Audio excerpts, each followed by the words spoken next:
Monsieur, bonsoir. C'est un plaisir pour nous de vous retrouver cet après-midi. Nous voulons tout simplement vous souhaiter une bonne soirée.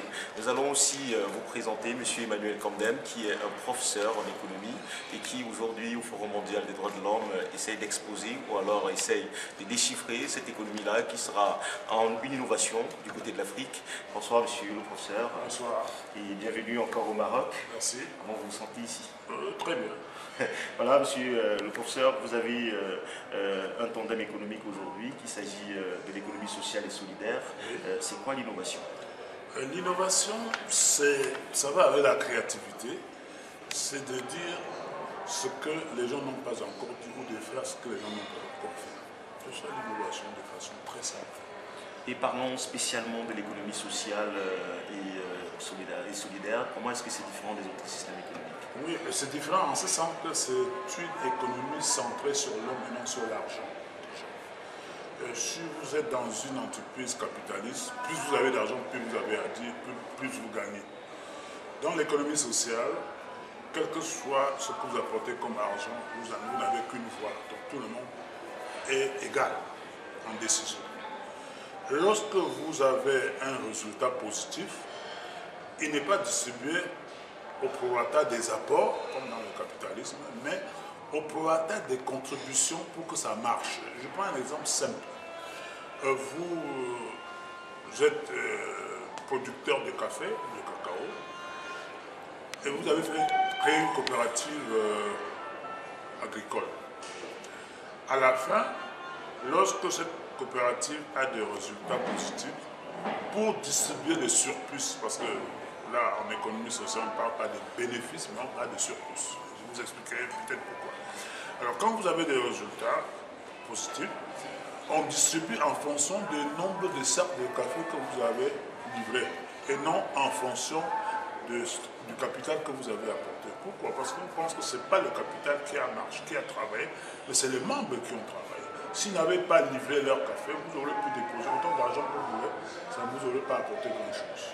Voilà, et pratiquement sur le terrain, parce que quand vous le décrivez, il s'agit d'une économie d'une pratique qui peut servir à des pays subsahariens ou alors à tous les pays d'Afrique. Oui. Pratiquement sur le terrain, comment est-ce que vous agissez? Mais sur le terrain, on forme, déjà on a l'Institut panafricain pour le développement qui forme en courte durée et en longue durée de la licence jusqu'au doctorat, et en courte durée, c'est-à-dire des activités d'une semaine, d'un mois, pour encadrer les jeunes, pour encadrer les femmes, pour encadrer les hommes qui veulent s'intégrer dans ce système économique, qui est d'ailleurs le système économique d'avenir, parce que je ne vois pas autrement qu'un système économique basé sur l'homme. Parce qu'on a vu que l'économie basée sur l'argent est en train de se casser la figure à partir des États-Unis, même comme vous le savez, avec la crise financière. Donc, face à ce système qui est en train de battre ses ailes, c'est un système basé sur l'homme qui marchera. Donc, sur le terrain, nous formons les jeunes. Par exemple, l'une des activités, c'est la lutte contre l'immigration clandestine. Parce que vous avez le siècle d'esclavage, on chassait les gens pour les amener dans les Caraïbes, ils fuyaient. Aujourd'hui, c'est les parents qui dépensent de l'argent pour que l'enfant achète sa mort, traverser le Sahara, arriver à la Méditerranée, entrer dans une embarcation de fortune qui est pire que le bateau des esclaves, et puis pour traverser, arriver de l'autre côté et rentrer, commencer le calvaire. Alors que les esclaves, quand ils arrivaient dans les Caraïbes, on les recevait au moins pour travailler dans les plantations, même si c'était des esclaves. Donc c'est pire que l'esclavage. L'immigration clandestine dont vous parlez, nous sommes dans un pays qui en souffre, on va le dire comme ça. Des milliers de jeunes qui sont sortis de tout horizon d'Afrique subsaharienne sont sur le territoire en situation de transit. Et aujourd'hui, comment est-ce qu'une économie sociale et solidaire peut aider ces jeunes-là à pouvoir soit s'intégrer dans leur pays d'accueil ou alors préparer un éventuel retour vers leur pays? Mais les deux, c'est les deux. Je n'ai rien contre un enfant qui est accepté par les pays, qui respecte les lois du pays et qui s'intègre dans la société. Ça, c'est d'ailleurs la mondialisation, l'aspect positif de la mondialisation, c'est le passage des populations. Mais nous allons même mieux, nous commençons avec l'économie sociale et solidaire à les retenir sur place. Parce que chacun quitte son pays avec au moins 1 million de francs CFA. Vous vous rendez compte, s'il y a 10 enfants avec 1 million de francs CFA, ça fait 10 millions de francs CFA. Ce qu'on peut démarrer avec en raison d'une économie sociale et solidaire. Prenez seulement dans l'épargne crédit. Une institution d'épargne crédit qui a 10 millions de francs CFA au début, qui peut financer des micro-projets, et ils vivent bien, et ils peuvent aller en Europe. En ce temps-là, comme partenaire, ils peuvent créer des joint ventures, des partenariats. Donc, ce n'est pas pour empêcher aux gens de voyager, mais c'est de voyager dans des conditions de dignité.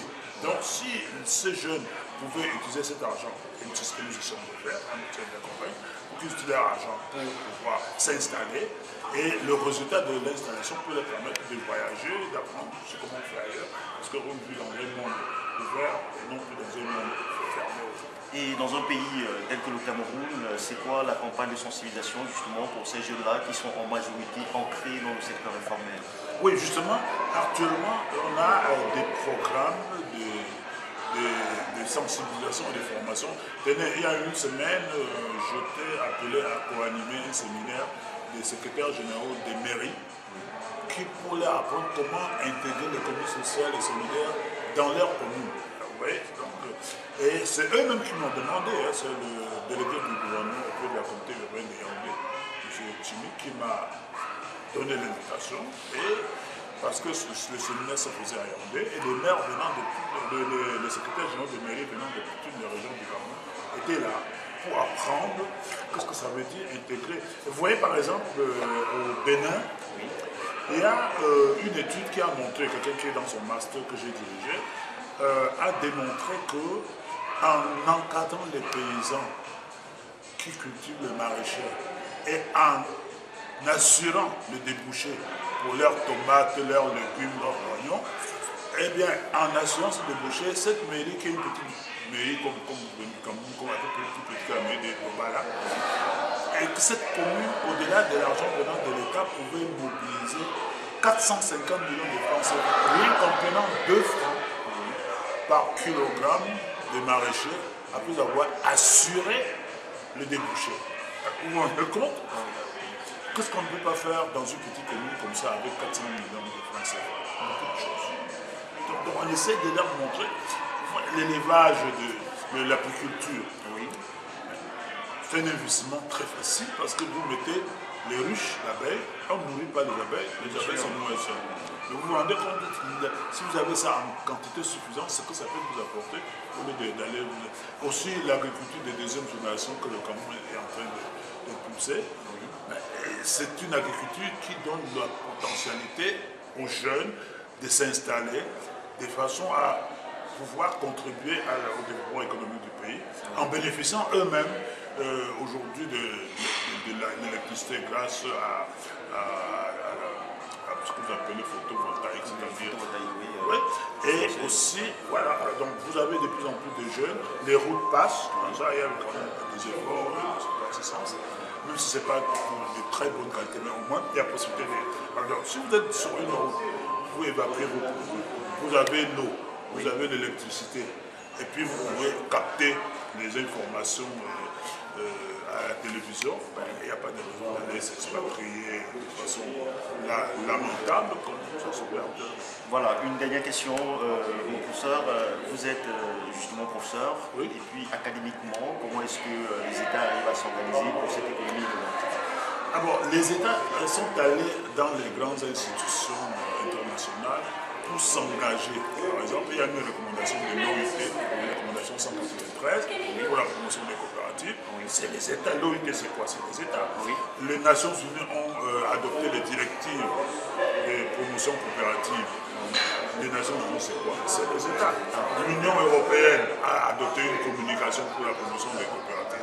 C'est les États. La conférence panafricaine coopérative a fait la même chose. Donc, au niveau des institutions internationales, les mesures sont prises. Malheureusement, ces mesures ne sont pas suffisamment vulgarisées.